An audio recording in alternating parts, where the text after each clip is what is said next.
Welcome everyone to the third annual Omer Aliyah, a 7-week spiritual boot camp of personal elevation, or simply known as TOA. My name is Nuriel Shor. Thank you for tuning into the Gevurah seminar of our 7-week empowerment series. TOA, in essence, is a global grassroots movement for every Jew around the world to use the power of Sfirat Omer to reveal our individual and collective greatness.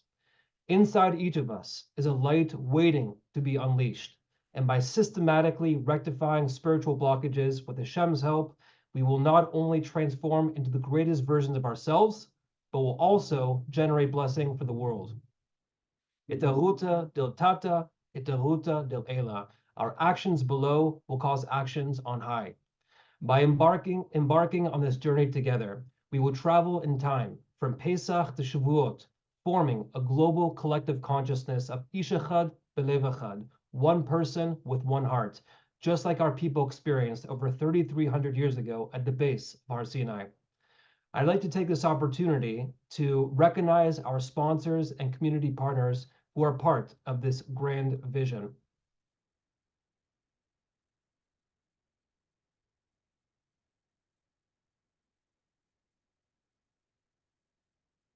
For more information about being a sponsor, community partner, or about TOA in general, please reach out at omeraliyah@gmail.com. We are currently in the week of Gevurah, and we have the pleasure of learning from Batsheva Frankel, a veteran Jewish educator. She is the author of the Jewish Educator's Companion and podcast producer and host of Overthrowing Education, and I am proud to call her a friend. Before we begin, a couple housekeeping remarks.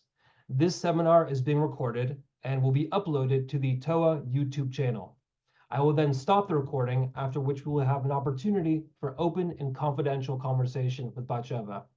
May Hashem bless the Omer Aliyah and all who are involved so that we may experience individual, collective, and global Geula speedily in our days. I now hand it over to you, Batsheva. Thank you so much, Muriel. Thank you all for being here, and it's a really interesting week right now. So I'm going to kind of dive in to everything. So here we go. All right. So I hope everybody can see my screen. Good. Okay, so sometimes when I really want to share something, it is because I've learned it, I've somehow gotten this thing, and it's been incorporated into my life, and it's successfully, and now I want to share it with people. I want to, in example, to share it with you all. But sometimes I want to share something because I myself need to really learn it and internalize it. And it's a way for me to really focus on that, which is interesting because we're going to talk about Gevurah, and a lot of that is focus. So this has been a challenging time, I know, for a lot of folks. And I know it has been for me. And right away, when Nuriel said, which week do you want? And I jumped on Gevurah because I knew that that was something I really wanted to dig into and something that I really needed. So hopefully some of the things that I talk about today will resonate with you as well. So with no further ado, we will go on. So Gevurah has a lot of different kind of definitions and connotations. You see here, just some of them are boundaries, and that also means like structure, strength, justice, discipline. These are all different ideas of Gevurah. Today, I want to dedicate our learning tonight in the merit of the immediate release of the hostages, and also a refuah for their bodies and their souls, and for the souls, the neshamas of their families and friends, and for the well-being of the entire Jewish people right now. The idea among the sources that I'm using tonight, the ideas from people, including Rav Benji Elson with the amazing Dance of the Omer, and I hope you got a chance to hear him.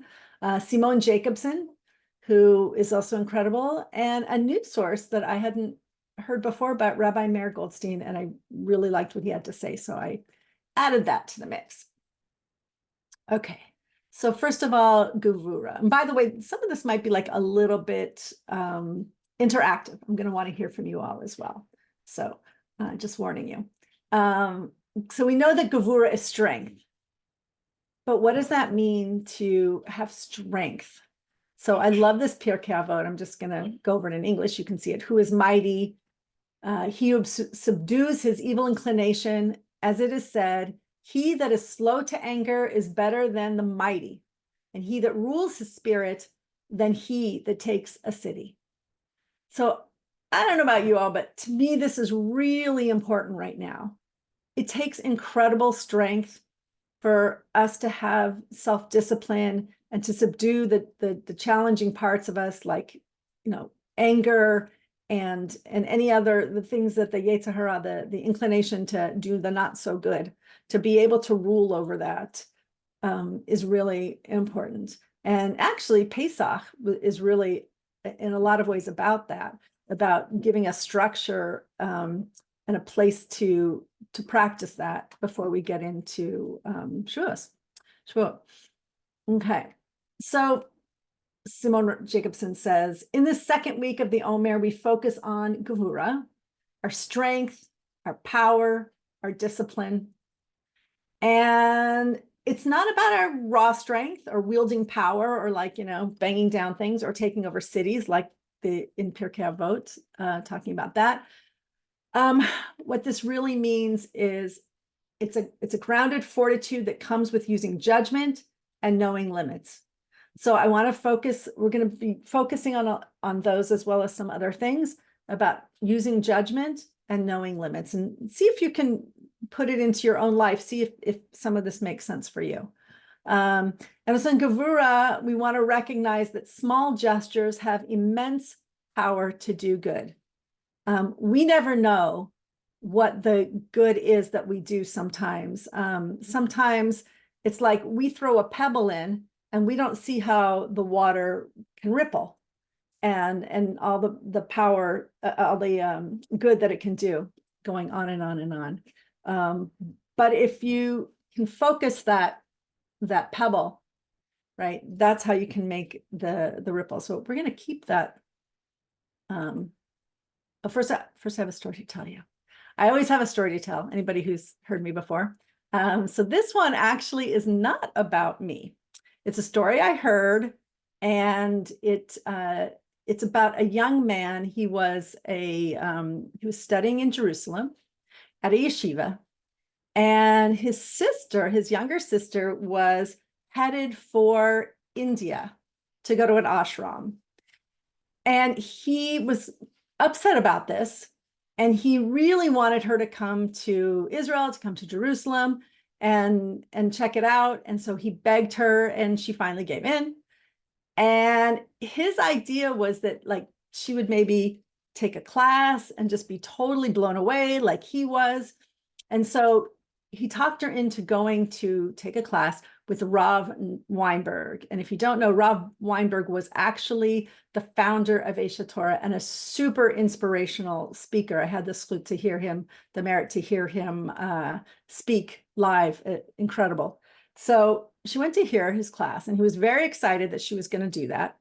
So there's Rav Weinberg. But the class that he gave was all about the minutiae, about returning a lost object. Like, he was going into the halacha. It wasn't like inspiring to her in any way. It was just like dry. And so she told him, okay, if that's it, I'm on my way to the ashram. So he said, please just give it one more chance. So she goes the next day to Rav Weinberg's class, and he's continuing the shiur, the class about finding a lost object. And still it's dry, and he's going through the halacha, the Jewish law, piece by piece, about how to return a lost object. and she is not inspired. And she's like really ready to take off. And he said, please, just one more time, one more time. So she says, okay, this is it. This is it. This is it. I'm leaving after this. So she goes in for the third time. And guess what? He's finishing off the shiur about finding a lost object. And she is not inspired. And her brother is kind of devastated because off she goes to the ashram. And she really is enjoying it there. And she spends a lot of time there, but she's really connecting with her guru, like in a very big way. And so when he asks her and some of the other followers to go with him to a market, she's very excited about that because it means like one-on-one time with her spiritual guru. And so she's very excited. So what happens while they're there? They actually find a wallet that's on the ground. And the guru picks it up and he discovers that there's a lot of money in it. And he is so excited. And he says to them, we are going to feast. We now have lots of money. The universe has completely blessed us. And she's thinking to herself, first she says to him, or actually, no, first she thinks to herself about what Rav Weinberg said. And then she says to him, aren't you going to try to find out who lost the wallet?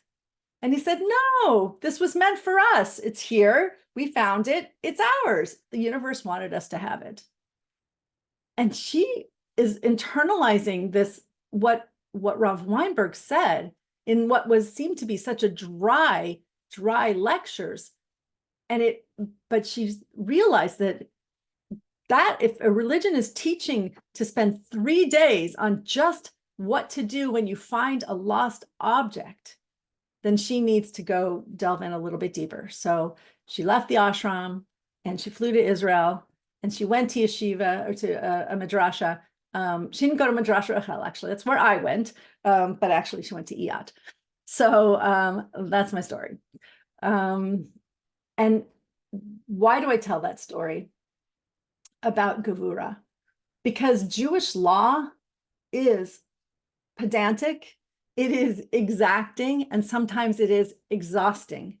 But really what it's doing is giving shape and structure and justice to our life. It is teaching us about how to walk in this world on a just path. And that's what Gevurah is all about. So, okay. I'm going to tell you using a lot of metaphors. I'm really into metaphors. You know, I was an English teacher. So one of the things that we think about is water. As life is water, it's expansive, it can be beautiful, it can be nourishing and full of great things. A lot of times chesed is compared with water. But the thing about water, it is really amazing and it can be beautiful and it can give us all of these great things.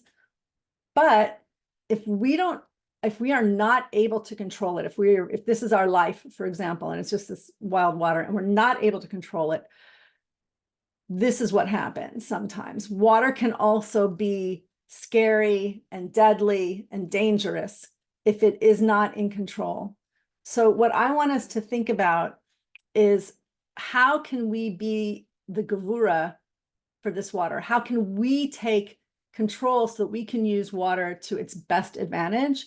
And so right now, what I want you to do is picture yourself as this little surfer. That's your Gevurah right there. That's you as Gevurah. And watch how amazing that is. The water looks like it did in the last one, right? It's big waves and it's crazy, but he is in complete control. And he is using that power in a really beautiful way. And I think for me, that's just a really great image of like focusing on using Gevurah in our life. It's not scary. It's the opposite of scary. It is taking control. It is taking control. So I want to talk about The Shape of Water, and I don't mean the award-winning Hollywood film. What I wanted to talk about is water is really interesting. If I say, what's the shape of water? Anybody have an answer? Like, what's the shape of water? It's you can't answer it because water doesn't really have a shape. Water is really cool because it takes the shape of whatever container it is in. So if you're containing it in a glass, it is now the shape of that glass. If you have a really cool groovy swimming pool like that, or like a pond that's in the back there, then that's the shape of it. Whatever shape we make it by putting whatever boundaries on it that we need to put on it, that's the shape it will take. And that's Gevurah right there. That's a very funky looking Gevurah, but that's Gevurah nonetheless. So sometimes life seems really random, and it seems chaotic, and it seems like if we were each these notes, or our insides or our life were just these random notes, and they're just floating around, and there's no structure, and it doesn't make any sense. But we know that if you put structure, right, Gevurah is structure, it's boundaries. If you put structure on these crazy, wild musical notes, then you get beautiful music that we can play together. And each of us has kind of our own specialty, our own strength, our own Gevurah. And if we can do that and blend with everybody else's, then we have beautiful music. And that's really a goal, is just to play the music of life using Gevurah. Okay, so some of you may recognize that bride and groom as a significantly much younger Batsheva and Yossi. It's actually our 20th anniversary is coming up very soon. So, but really the reason why I wanted to show this is because Chesed, which was last week, is like, that is the bedrock, such the most important thing is loving kindness and love as a human expression. But Gevurah is the thing through which we express this love. We have to channel it. We have to make sure that we have discipline in it. And marriage is really about that in a lot of ways. But Gevurah gives our life and love direction and focus. And I'm going to use a couple more analogies. So the first one is a laser beam. Now, a laser beam can be very intense, but its strength, its potency is in the focus of it and the concentration of this light in a very specific one direction. And I don't mean the band One Direction, but actually a direction that is, it's not scattered. It's not scattered lights. It's not dispersed in all different directions. It's very specifically very focused. And the cool thing is, if we can harness our Gevurah and be very specific and very pointed with it, then we can do what is really cool, like with the laser beam. We're going to see who all knows this reference. But if you take your Gevurah and you mix it up with other people's, again, like the band, but this time everybody's focused, and then you put like really good music to it, and you have Laserium. Has anybody seen Laserium? Have you experienced Laserium before? You do it at a planetarium, and it's really fun. And I looked it up. They still have it. I mean, we were doing it in like the late 70s and early 80s, but it's super fun. Anyway, so the other thing that I wanted to talk about is what happens when we have this love, it can be chesed or loving kindness or our passion. Some of us are so passionate and so loving, and it's kind of all over the place. And sometimes that kind of love can be really dangerous, like a fire, right? It's not the fire that's inside of us, but a fire without boundaries and without structure is very scary and dangerous. But when you add this discipline and the focus and in the Gevurah, then you can have something beautiful that comes out of fire, right? It's the same fire, but now it's focused on something really specific that's really beautiful. And when you do that, it really brings blessings into the world. So let's now I wanted to share this. Every time I see this particular picture, which to me, if somebody says, what does Gevurah look like? This picture for me is what it looks like. And Rabbi Meir Goldstein says that Gevurah is the ability to discern between two actions, the commitment to justice and the discipline required to persist through difficulties. And if that doesn't describe what's been happening to us for the last however many months, and very intensely in the last couple of weeks, this is why I wanted to study Gevurah. And I just want to hear, I know what I think this, I'm going to stop sharing for just a second because I want to see if you can picture that in your mind. What does anybody have any thoughts on it, of just, really quickly, if you want to unmute yourself, and just what is that?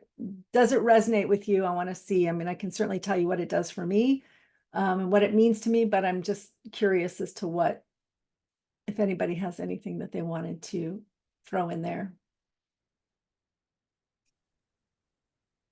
Anybody? To clarify, Batsheva, you're asking about the image that you just showed us, or The image that I just showed, and its connection to Gevurah and its connection to what's happening right now. Thank you for the clarification. Jesse. Hey, do you have something to say? Not so much. Maggie. So happy to be here. I'm glad you're here. Maggie, tell us. I would have to say that the first thing that popped into my head is God is surrounding us with his love and protection, and the white around in front of us is the peace that we're striving for, and the desire for people to understand us and to just accept us for being human beings. And it's a very powerful, very emotional picture, isn't it? Yes. I love what you brought to it, Maggie, because, like, I had my ideas on what it meant to me, and some of them overlapped, but you brought in some new things for me. And that's kind of why I really wanted to share it with you all, and why I wanted to open it up to you all, because I know how it made me feel. And I'm glad that it made you feel as well. Ella. Can you hear me? My connection is kind of spotty. Nope, you're great. Yeah. Okay. It made me think a lot about specifically the description you put on there about resilience, because that's something that we talked a lot about during our Seder, going through the Haggadah, and we always like to kind of my husband presents a theme, and then we kind of try to find clues to that as we go. And resilience is what we really focused on. And I think the image also just makes me think about how the part of Gevurah that is about boundaries and kind of like channeling energy kind of is really like in the obligations that we have in the mitzvot that we do every single day. And that's also connected to that resilience. It's the fact that we continue to wear that flag, and we're going to get up and we're going to say the morning brachot, and we're going to go and we're going to have our Shabbat meal, and we're going to do the things that make us who we are. And those obligations are what really gives us the ability to continue on. It's the boundaries that keep us in line with our values and our mission as serving God. So I love it. Thank you so much. Wow. And I love that idea for the Seder. I might steal that. Jesse. So kind of piggybacking a little bit too is like kind of the internal Gevurah it takes to hold like inner alignment and groundedness when kind of what's happening around can feel so dysregulating.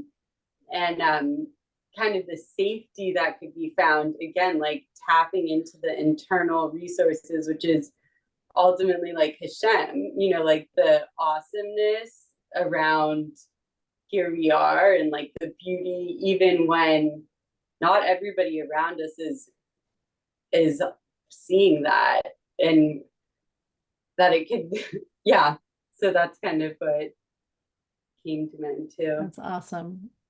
Awesome observations. Is there anybody else who okay, I'm gonna go back to sharing.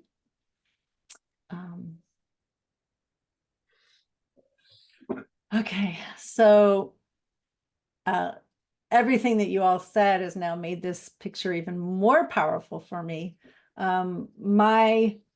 What it meant for me was the Gevurah that it takes for all of us to be our Jewish selves, for those of us who are Israel advocates in this very, very challenging time. We feel like we're alone, but we're not. We wrap ourselves, everything that you all said, like we wrap ourselves in the mitzvot. We wrap that Hashem, that God is protecting us and covering us, even when we don't know what's out there, and it's tough. But to me, if we can keep, put yourself here, like put your head there, and imagine that view, I think is really powerful. Okay. So Gevurah grants us this capacity to direct our actions and our thoughts and our commitments and our chesed, our loving kindness. And sometimes we have to, like yesterday was chesed Gevurah, and sometimes we have to couch our Gevurah in our loving kindness in order to make it really powerful and strong. But we can't just, again, have that just the chesed going wild. It's like really, really focusing it, and we can really focus it like that. It can be powerful. And I want to share another story that did happen to me. It happened in Pasadena. So some of you may know or may not know that all through the country right now, particularly in the, like everything from like November, December, October, November, December, January, February, it's been going on for a while. At these city council meetings, people have brought a resolution, a ceasefire resolution before the city councils for the city councils to vote on. And they're extremely anti-Israel, and they're not calling for a ceasefire on both sides and a release of the hostages. It's not that. It's just, it was really just about Israel. So I work, at least until tomorrow, for an organization, a Zionist teen organization that helps teens become educated and eloquent advocates for Israel and the Jewish people. So some of those teens, there was a city council meeting in Pasadena where this was the only thing on the docket and on the schedule, and they had a special room for it because there were so many people. They had to move it from the city council to this huge room, and you can't see it here, but there were around 250 anti-Israel, Zionist-hating people that were scary, really. And there were about 30 of us Jews. You can see one of them is in, like, there's a black hat. You can see, I should poke behind me, right? So you can see, like, behind me. There, I can't poke to it. Anyway, wearing a black hat, you can see him. There's a kippah in the front row, but really there weren't very many of us. And if you can see the young woman that is at the microphone, she's one of our teens. But you should know that every time somebody got up to speak, that was the the anti-Israel side, people would cheer for them and hoot and holler and scream. There was no decorum whatsoever. There was supposed to be, but nobody enforced it. So it really sounded like a football game. And it sounded like a football game that we were losing, to be honest. In the end, you'll be happy to know that we didn't. It was actually quite a good outcome. But one of the reasons is because of these young teens. But this is what I really wanted to tell you about the Gevurah and the Chesed. First of all, it took incredible strength, inner strength, for us to be there because it was scary and we were completely overpowered. When this young woman, a teenager, got up to speak and she started talking about what happened on October 7th and describing it, there were people, including a young man in front of me, sitting right in front of me, who were yelling, liar, liar. And I was like, I was appalled. And I just did what I felt like I had to do, but I kind of did it in my way. And I reached over to him and I said, excuse me, but why are you screaming liar? Because those things actually happened and they were horrible. And then I said to him, you know, every time when I hear about children in Gaza dying, it breaks my heart. How can it not break your heart when you hear these kinds of things and you know they're true? And he was very quiet. He was listening to me very intently. He was very quiet. And I noticed that the next times when people came up to give like their pro or their anti-Israel speeches, he did like, you know, like a little golf clap like this. He wasn't screaming. He wasn't cheering. He was like barely clapping, right? And afterwards, I actually left a little bit early and I tapped him on the shoulder and I just looked him in the face and I said, I hope that someday you and I can meet on a different occasion, on a better occasion. And he just, like, he had no words. I mean, it was really powerful. And it taught me a lesson because my go-to for a long time is just to rant and rave. And my emotions are so huge and overwhelming. And the Gevurah with the Chesed combination of a focus, I think that's what really makes a difference sometimes. So anyway, I just want to share that.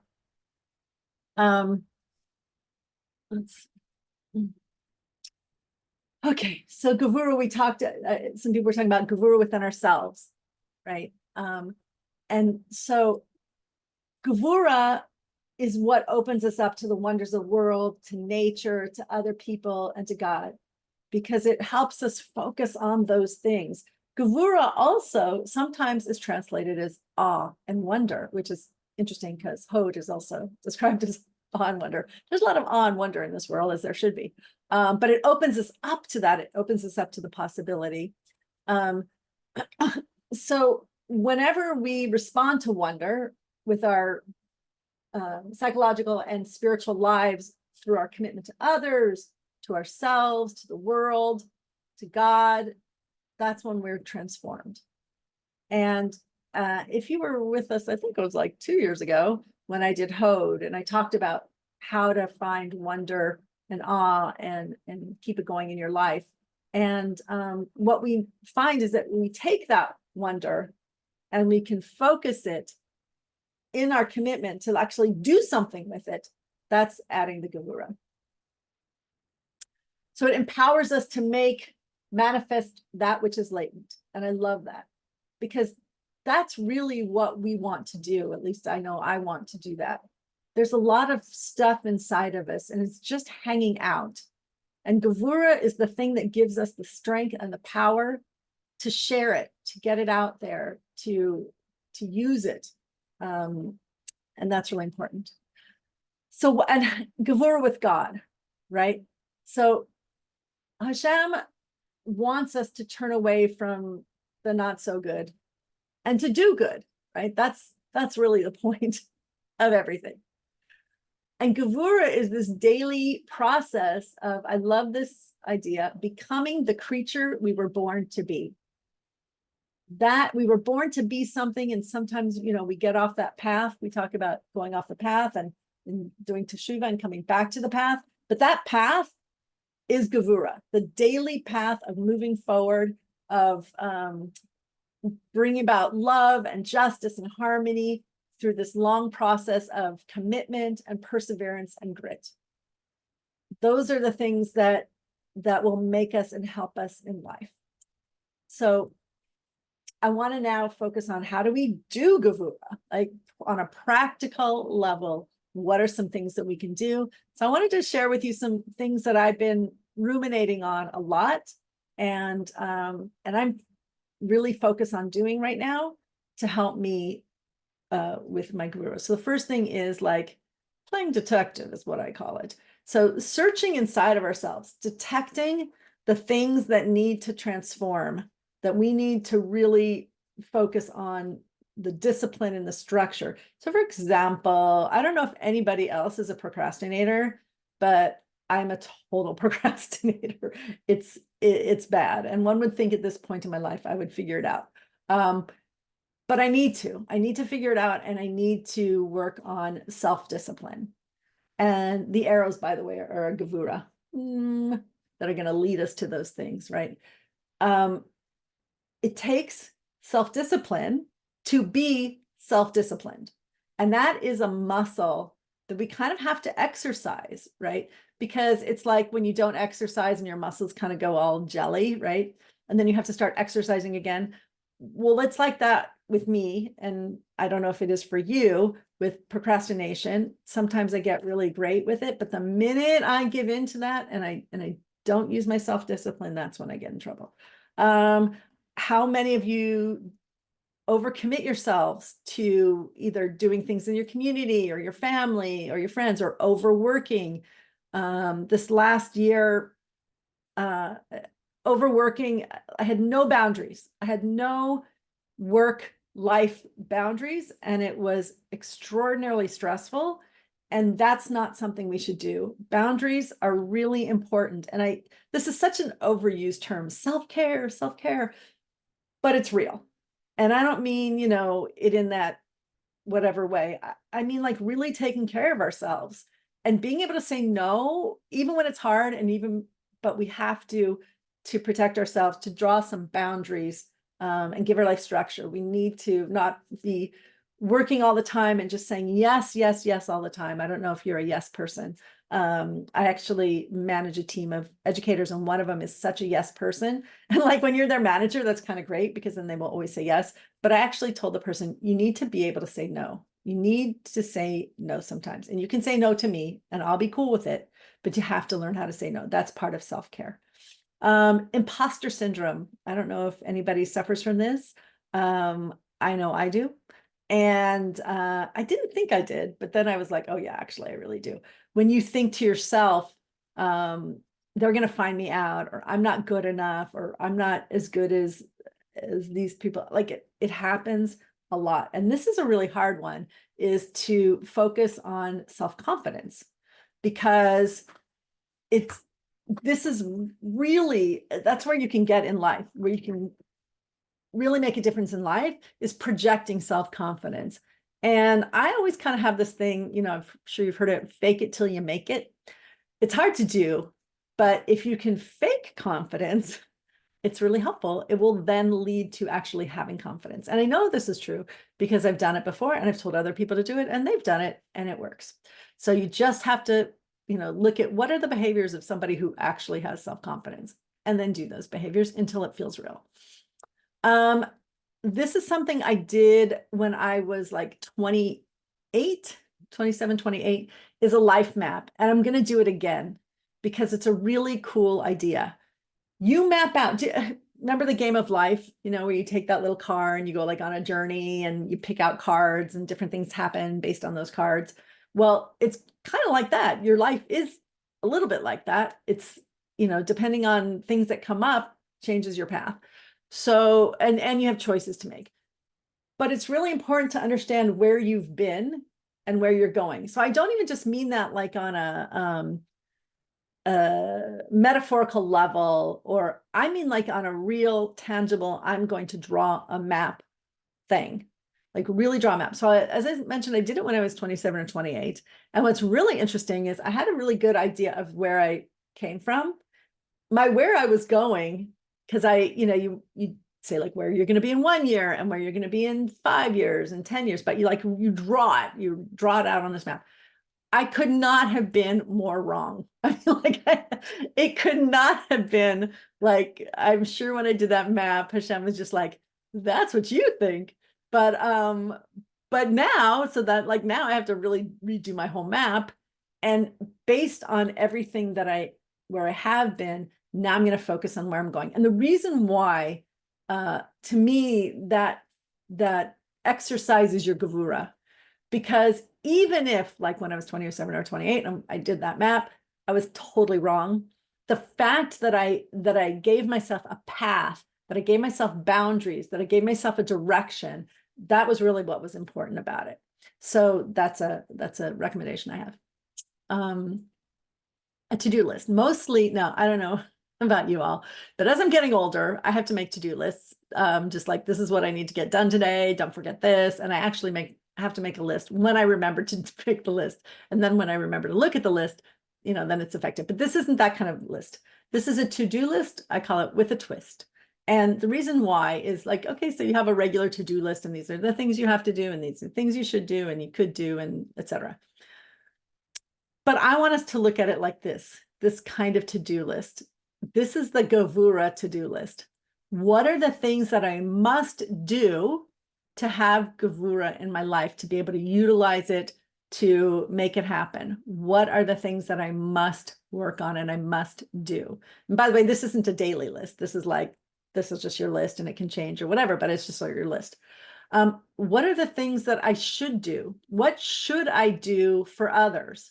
What are the little things I can do? If you remember a few slides back when it talked about the little things that we do that have these big, wonderful consequences, right? What are those things that I should be doing that I may not be doing right now, but I really should be doing out there in the world? How can I focus my energies? What should I be doing? What could I do? What could I be capable of doing if I just could focus my energy in that space? If I could get the strength to do the thing that I really want to do or that I should do, to do the things that I could do. What are the things that I could be doing that would really make a difference?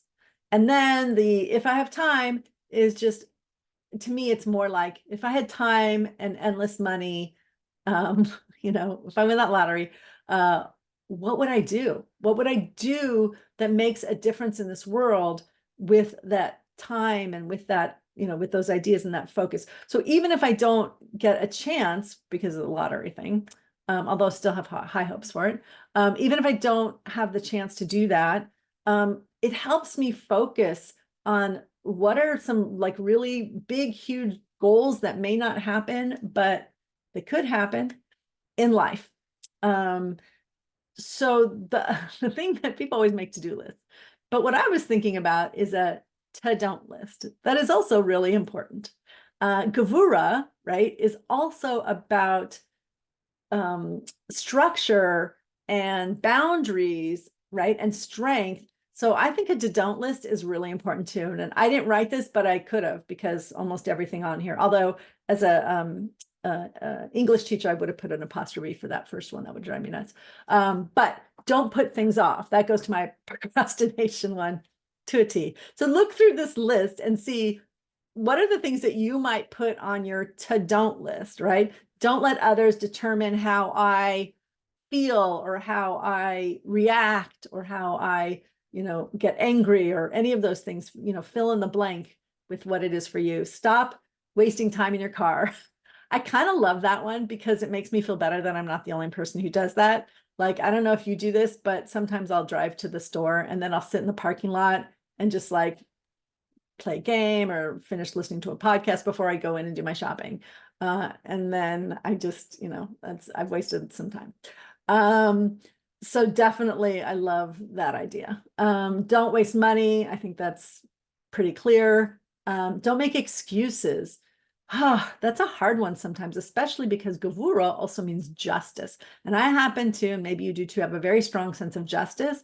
So sometimes I get very defensive about things, and I've worked really, really hard over the years to not do that, to not make excuses, to just own things, own the situation.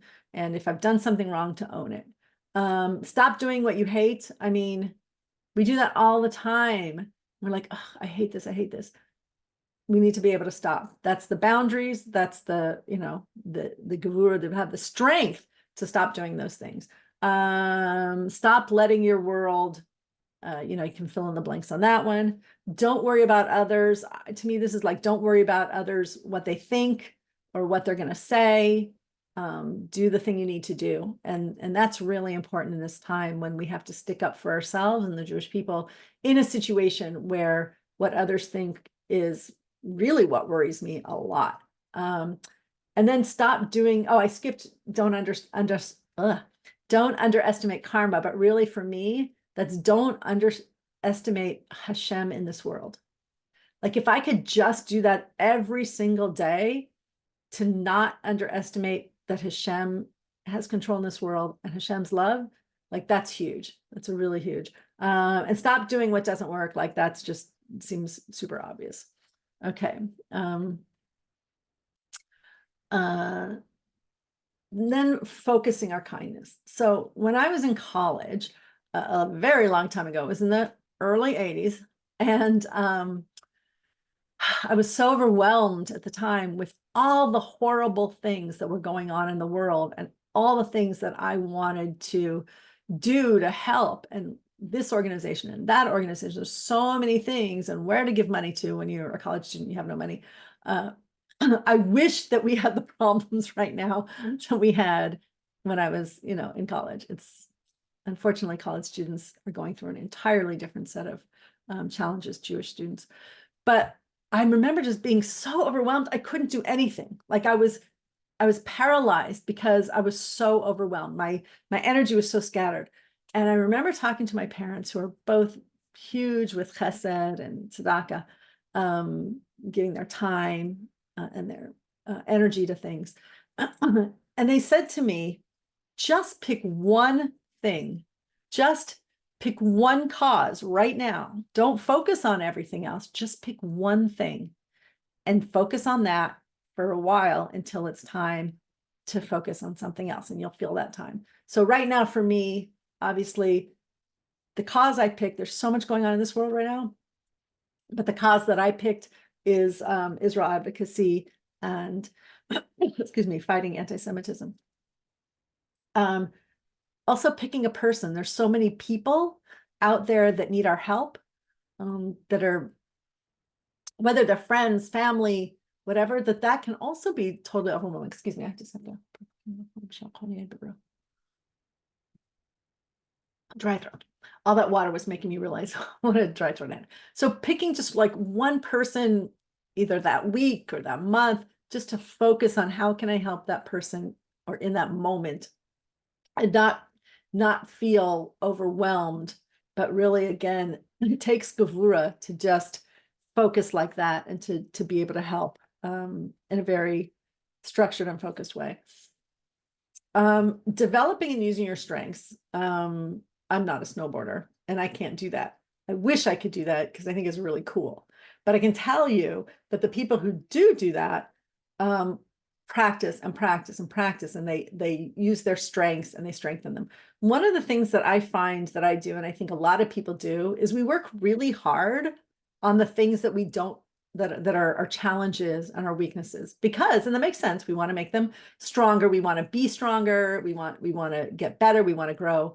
But one of the things that we often don't do is focus on our strengths. And Gevurah, if you remember, is strength as well.